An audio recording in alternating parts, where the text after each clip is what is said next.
What's up, everybody? Master Wang again.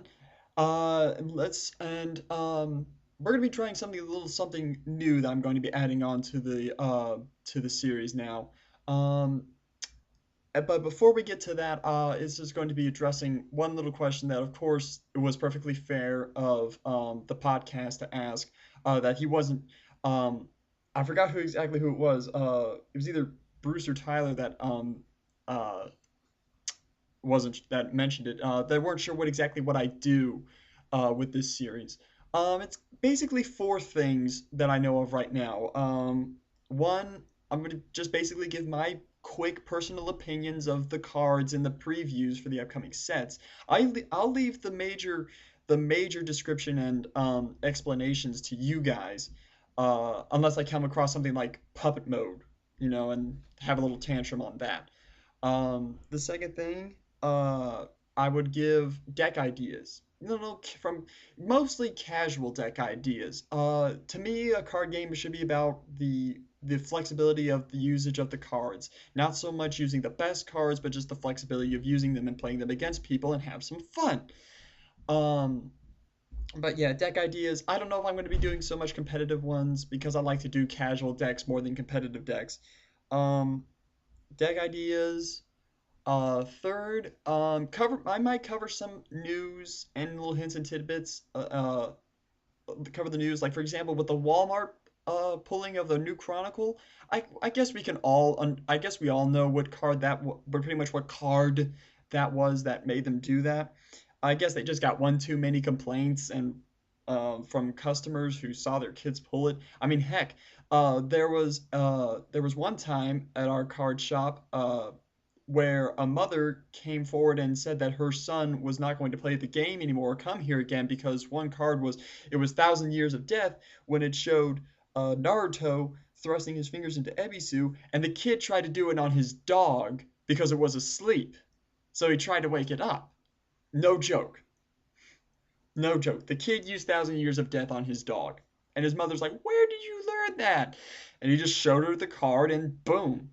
That's one less Naruto player. But I guess it's just some. I guess that's what I think happened. They just got one too many complaints, and they just said, you know what, let's just pull it just to keep them quiet.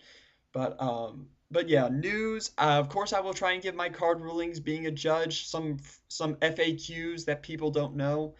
Um, uh, and fourth, it's just basically going to be this right here that I'm going to be trying out. Um, so this little new thing. I'm calling this the Naruto CCG Showdown.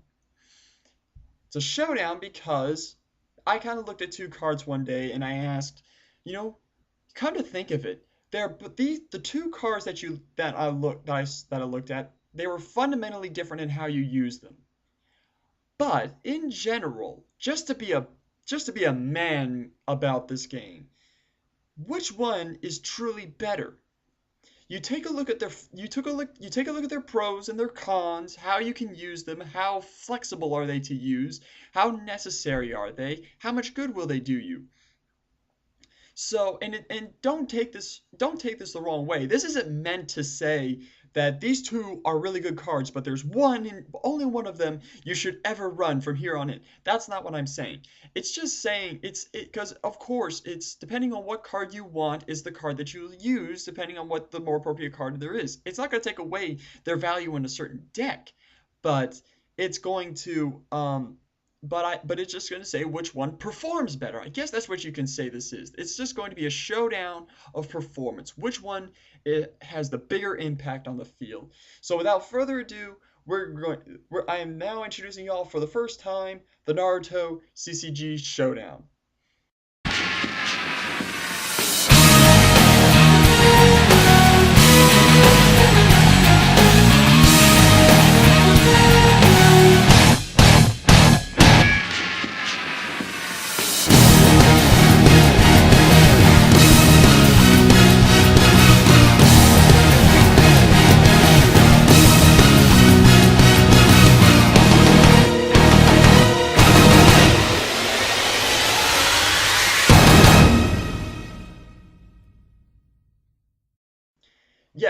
Battle of the Fourth Hokages. Only two right now, so it's a good first pick to actually start off with. Coincidentally, it's kind of funny that I actually saw that there was a fourth Hokage debate in the forums.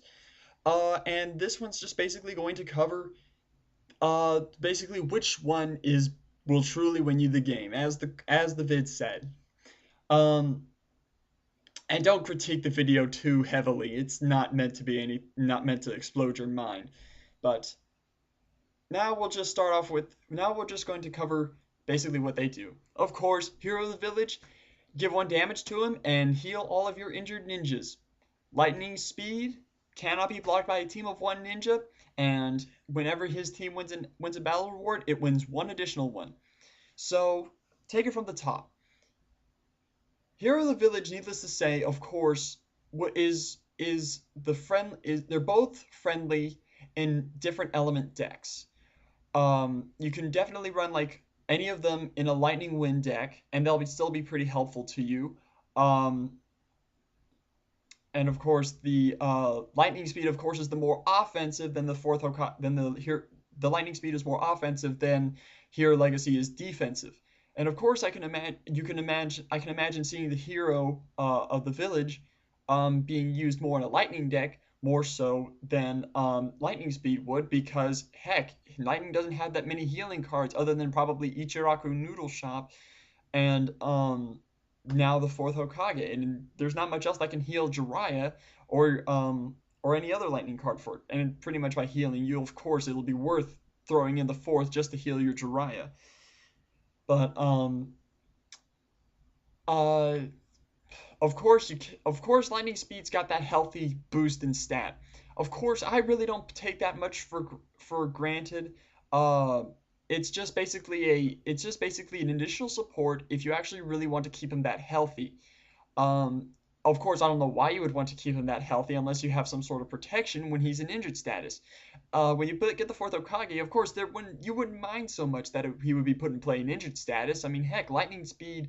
Um, I'm not entirely sure if his effect was valid. Let me check on that. Um, there. No, it's not there. It's right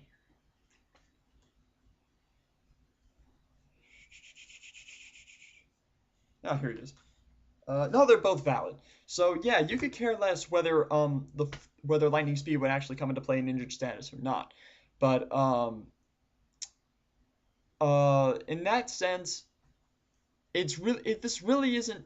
But to me, it really isn't much of a contest. As despite um the surprising flexibility of the hero of the village, lightning speed is seems to be of course the more offensive type, and most people prefer offense. But when you see decks like OC and soon to be Tailed Beast form, you cannot help but kind of feel a little bit curious as to if you would rather use the lightning speed fourth or hero. Hero, of course, is not. It helps. It blends in well with OC decks, to be honest with you, because it doesn't focus on just striking just like that. They leave that to their jutsus. It's just a matter of its presence. It's the presence of the village. It's the presence of the card that is what makes it so good. And also its own self-centeredness, as I mentioned before. It focuses on getting its own cards out quickly. So, yeah, looking at how today's game is right now, if there is a fourth Hokage that we're going to be seeing more than often, and if there is going to be a fourth Hokage that'll win you the game, like it here with the village, despite its great effect, I don't see it actually when you put it in play, it's not going to immediately carry the presence that lightning speed does. So, yes, in this case, lightning speed is your winner in terms of the best fourth Hokage out there. Of course, this was just meant to be a decent first round, just to test and see what you guys think of it and see if this would actually be a good idea. Of course, there are different cards that can be done with the Showdown set. You can do what is the best Tsunade, what's the best Orochimaru, what's the best what's the best Gaara, what's the best fifth Kazekage, what's the best Sasori. Pretty much that.